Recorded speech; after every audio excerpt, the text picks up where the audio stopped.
আমরা অনেকেই সকালের ঘুমে অভ্যস্ত, তাই না? আমিও টুকটাক ঘুমাইতাম।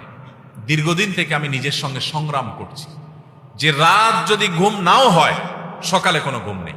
এবং আলহামদুলিল্লাহ বহুদিন পর্যন্ত আল্লাহর তৌফিকে আমি ঘুমাই না। যত কষ্ট হয় হোক, সকালে কোনো ঘুম নেই। সকালে কাজ, সকালে আমল, সকালে কোনো ঘুম নেই। সকালে আপনি ব্যবসা করবেন, ব্যবসা আল্লাহ বরকত দিবে। চাকরি করবেন, চাকরিতে আল্লাহ বরকত দিবে। পড়ালেখা করবেন, সেখানে আল্লাহ তাআলা বরকত দিবে। আপনি যে কাজ করবেন সে কাজে বরকত হবে। আর যদি ঘুমায় থাকেন তাহলে অলসতা বরকত হবে। জীবনের বরকত ধ্বংস হয়ে যায়, প্রোডাক্টিভিটি নষ্ট হয়ে যায় এই সকালের ঘুম। আমাদের দেশে বেশিরভাগ মানুষের অভ্যাস এখনো সকালে ঘুমানো, ঠিক না বেঠিক? শহরে তো শহরে, এমনকি গ্রামেও এখন মানুষ সকালে 9টা 8টা 9টা পর্যন্ত ঘুমায়, ঠিক না বেঠিক? আমি পৃথিবীর অনেক দেশে দেখছি যে ভোরে সকালে দোকান খুলে ফেলে তারা।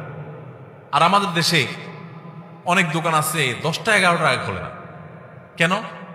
কারণ পাবলিক সব ঘুমে, দোকানদার খুলে কি করবে? অনেক উন্নত দেশে আমি দেখেছি যে সন্ধ্যার পর রাস্তাঘাটে আর গাড়ি ঘোড়া নাই, তেমন ফাঁকা হয়ে গেছে, মানুষ ঘুমাইতে চলে গেছে।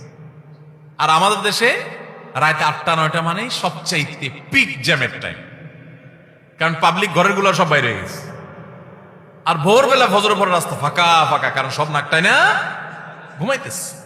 ভাইরা আমার, মনে হবে খুব ছোট্ট ইস্যু, ছোট ইস্যু না, অনেক বড় ইস্যু। জীবনের বরকত ধ্বংস হয়ে যায়, প্রোডাক্টিভিটি নষ্ট হয়ে যায় এই সকালের ঘুম। হেফজখানার ছাত্ররা তাদের দ্বিতীয় সিক্রেট হলো তারা সকালে কাজ করে। নবী সাল্লাল্লাহু আলাইহি ওয়াসাল্লাম দোয়া করেছেন, আল্লাহুম্মা বারিক লি উম্মতি ফি বুকুরিহা, আল্লাহ আমার উম্মতের জন্য ভোরের সময়টাতে আপনি বরকত দান করেন।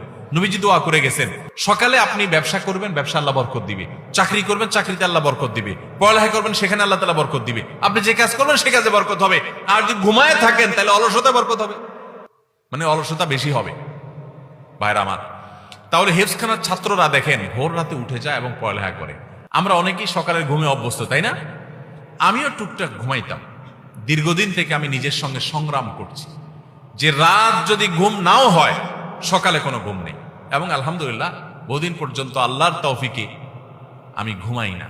যত কষ্ট হয় হোক, সকালে কোনো ঘুম নেই। সকালে কাজ, সকালে আমল, সকালে কোনো ঘুম নেই। বাংলাদেশের একটা ব্যাপক ব্যাধি এটা যে আজকে আমাদের ঘরে ঘরে মানুষ গভীর রাত পর্যন্ত কোনো কাজ নাই, অযথা বসে বসে 12টা 1টা পর্যন্ত মোবাইল টিপবে, ঠিক না বেঠিক? শুয়ে শুয়ে 1 ঘন্টা টিপবে।